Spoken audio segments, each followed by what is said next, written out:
আমার ঠোঁটে যে তোমার ওই ঠোঁটের ছোঁয়া রয়, আমার নিঃশ্বাসে যে তোমার নিঃশ্বাস কথা কয়।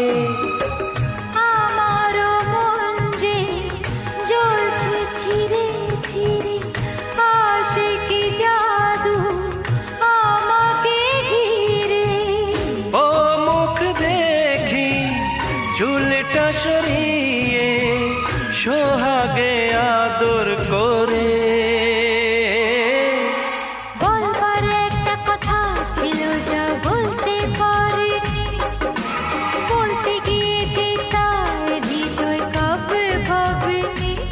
বলবো বলো না বলো না, ও মনে হারাবো তোমাকে। ট্রেনের মধ্যে চেপে চলালাম বর্ধমান এসে ওভারব্রিজের নিচেতে আমরা দাঁড়িয়েছিলাম বাসের জন্য। পরে চলালাম বাসে করে, আমরা এখন চলালাম বাসাপাড়া থেকে। আমি এখন বাড়ি যাই, তোমরা ফলো করো, টাটা বাই বাই।